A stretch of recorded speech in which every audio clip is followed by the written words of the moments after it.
These days, with new anime flooding in every season, it's no surprise that some absolute gems get buried under the hype. While you degenerate fine folks are busy binging the latest season of dumpster fires like Rent-a-Ho and Nukitashi, you're letting genuinely great shows slip right past you. But don't worry, I'm here to set things straight. So without further ado, let's jump into the top 10 underrated anime you completely slept on.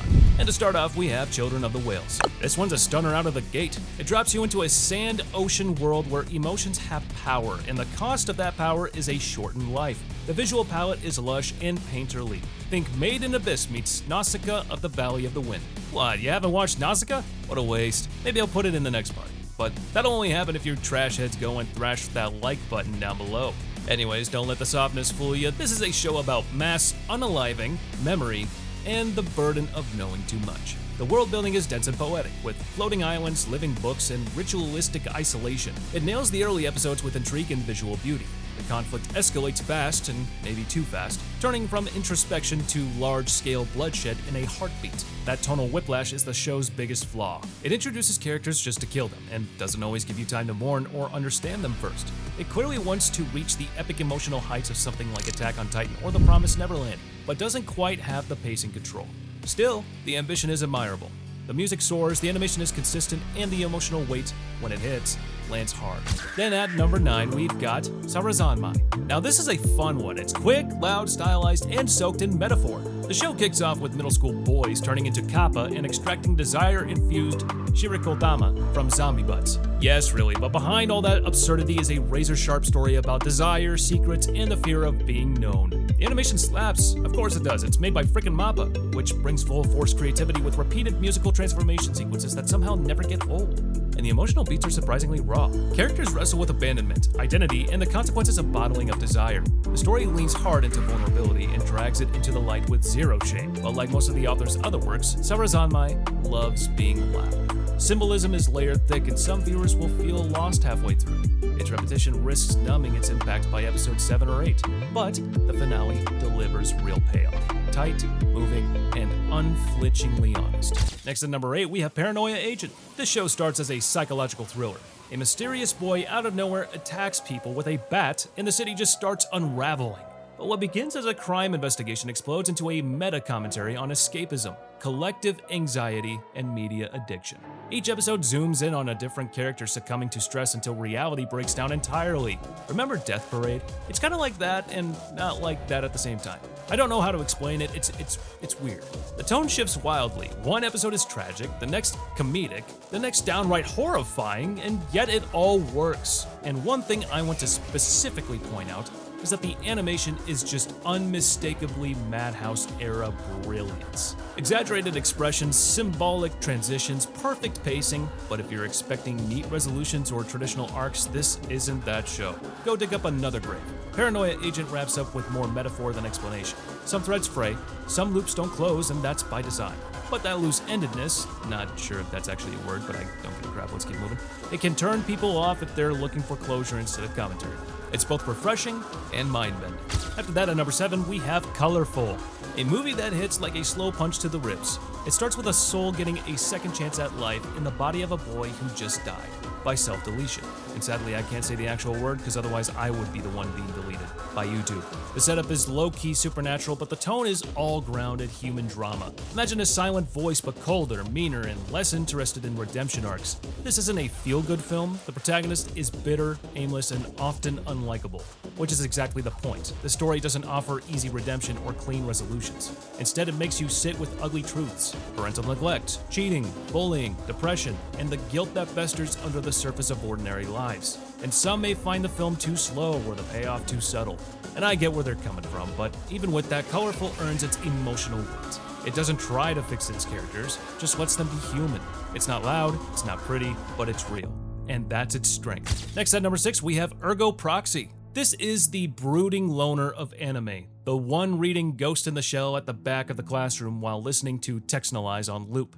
It's dense, stylish, and unapologetically philosophical. The main character, whose name looks like an algebraic formula, is a stoic investigator in a crumbling future society where androids are gaining self-awareness, and a mysterious being called Proxy starts reshaping reality itself. This is Psychopaths if it were filtered through Serial Experiments Lane. The world is cold and brutal, filled with abandoned domes, dead skies, and twisted remnants of human ambition. And it looks incredible. Heavy shadows, sharp architecture, deliberate framing.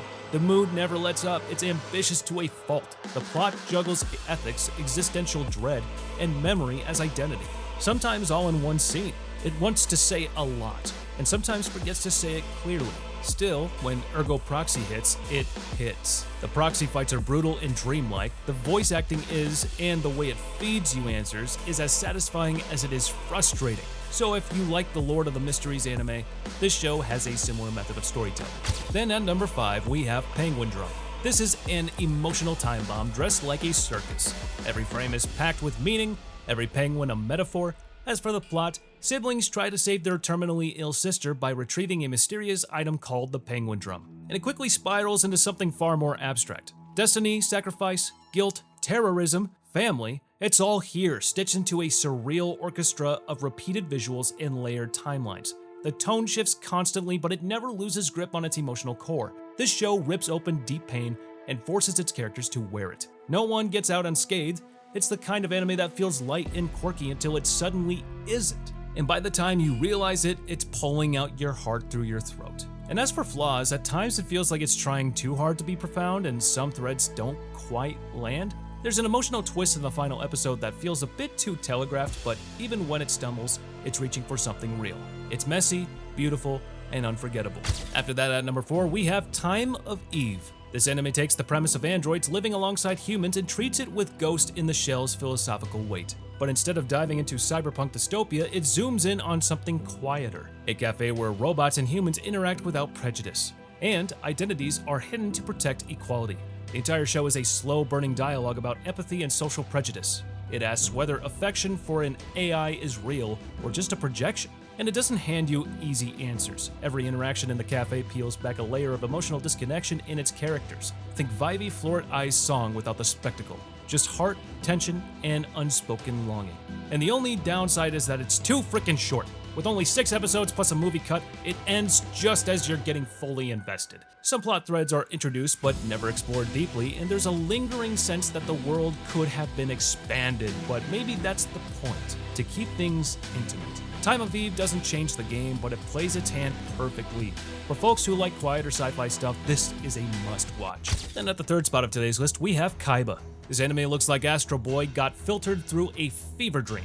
But don't let the childlike art style fool you. This show ain't Doraemon, it's more Neon Genesis Evangelion. The studio's signature animation is aggressively non-traditional with rubbery physics, surreal visuals, and character designs that would feel more at home in a 1960s cartoon. But under the surface is a brutal, emotionally charged sci-fi about memory, identity, and inequality. In this world, memories can be extracted, traded, stolen, and bodies are disposable. The rich upload into immortality, while the poor scrape by, their lives barely their own. Kaiba takes this dystopia and infuses it with unexpected warmth and melancholy. It has shades of Psychopaths' societal commentary, but with the emotional gut punch of Made in Abyss. But all that said, it's not an easy watch. The animation, while bold and inventive, can be off-putting for those used to clean lines and flashy fights. There are stretches where the show feels quite slow, especially in the middle part, and the pacing can dip into uneven territory. But when it lands, it devastates. Quietly, profoundly. The final episode is pure sci-fi heartbreak, so definitely check this one out. Next at the runners-up spot of today's list, we have Showa, Genroku, Rakugo, Shinju. This is a story about storytelling, and it's nothing short of masterwork. It dives deep into the traditional Japanese art of Rakugo, using it as a lens to explore generational trauma, suppressed emotion, and identity across eras. It has all the historical weight of Rurouni Kenshin, with none of the action and none needed. The stoic and deeply flawed central figure carries decades of pain on his back. His journey from aloof apprentice to reluctant master is rendered with the kind of patience and nuance usually reserved for prestige live-action dramas. It's closer in spirit to Monster or The Wind Rises than any typical anime. The performances with the Rakugo scenes alone are worth watching. The way a single voice actor shifts tone, pacing, and physicality is mesmerizing.